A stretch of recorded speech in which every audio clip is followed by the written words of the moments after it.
We're drawn to portraits because they're human beings, and we're human beings. I can relate to it somehow. We're people, so we like looking at people. We're very social, and I think that a face can say so much. We've been portraying ourselves to imitate, represent, flatter, to situate with some kind of social status. At its core, it's our desire to record, to document our existence.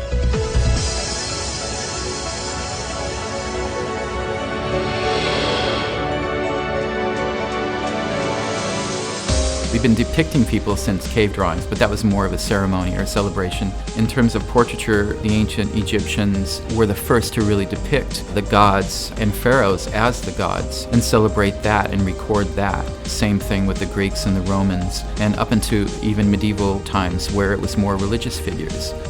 The whole first part of civilization, in terms of what we were portraying, was the aspiration for perfection and beauty and our interpretation of it, largely because of the philosophers of the time. It certainly was also where you stood in society. If you could afford to get a portrait done in the first place, then you're already making a statement that I'm important. When photography came around, it was no longer a portrayal of a human, it was the reality. It was a human. And so there was no cheating, there was no interpretation. It was still portraiture, but it was that person. And then around the Civil War, it was photojournalism. And towards the end of the 1800s, people started using portraiture as a means of expression rather than just recording events. And now we're back to the celebrities, which are our modern versions of gods. They're the ones who a lot of people worship. And so my portraiture tries to tell a little bit of a story. What I look for is something you can relate to. We've almost come full circle, but philosophically, it's changed in that it went from deifying only the richest and most powerful humans to everyday folk.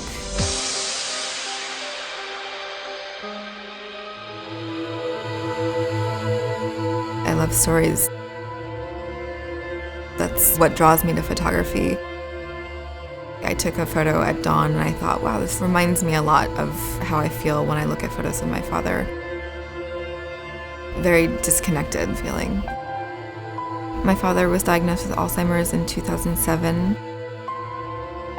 I started the Sleepwalker project in 2009 and started taking portraits of him, and then also was taking self-portraits to participate in it and have him not feel like he's alone. I'm really trying to recreate someone who's feeling increasingly disconnected with things around them from people around them. I try to forget where I am and focus on him and what he's going through, and I feel like when I'm actually connected to that, those are the best photos. I really wanted to track the disease and have it tell a story about what's happening to him. Because time is everything with Alzheimer's. At what point, if there is a point, is he no longer the same person?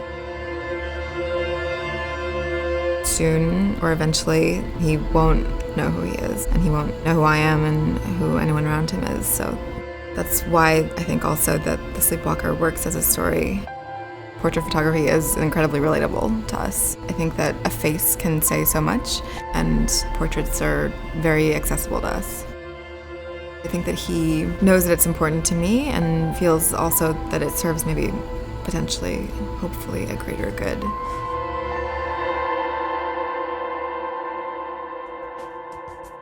My interest in portraiture is really driven by my fascination to use the genre, to use those photographic tropes that we're fluent in and pervert them or invert them in some way. We understand group portraiture and family portraiture so well, and we bring our own projections, our own assumptions to each portrait.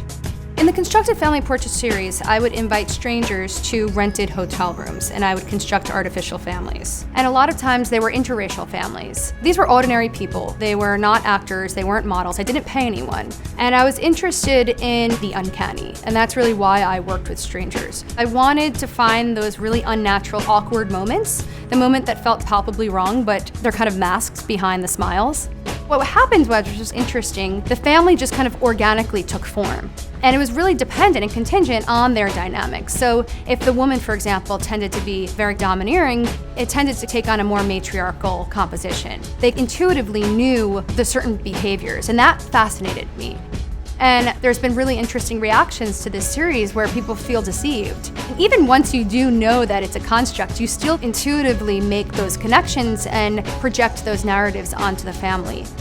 It's opening up a conversation about, well, what is family now? Or what does family look like? Or does it really look like this? And I find that really interesting. It's because of how close we are to the medium and how we understand the medium because it's such a part of our everyday lives. There's a lot of ways to photograph a person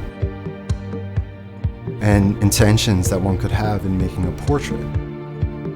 What I'm interested in is almost exclusively that space between us, the relational aspects.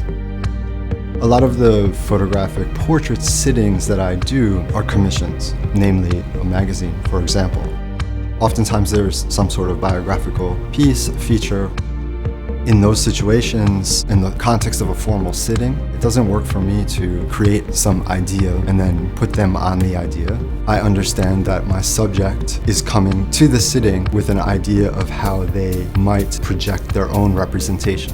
So, for example, somewhat recently was a commission for GQ magazine. Sam Brown was a lieutenant serving in Afghanistan, 2008 roadside bomb, and he's critically injured, burned across half of his body, his face. So I wanted to give him, in a way, the power over his own image. I took my cable release from my camera and turned it inside to the frame. Essentially, I invited him into the decision-making process.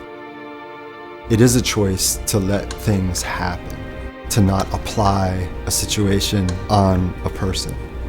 This kind of self-reflection on the medium and on the idea of representation, it's not always with intention or foreknowledge. It's full of improvisation and intuition and surprise. I think a compelling portrait makes someone think about the person, about what they're thinking about. As long as they just don't flip right by it, I think it's compelling. We are part of creating what we perceive, and in the case of a portrait, to make us see this person anew. I want to show someone my world, and if they can relate to that in a way, then that's me relating to them. How we're communicating photographically is changing, and I feel like the role of the portrait and the appearance of the portrait has changed as well.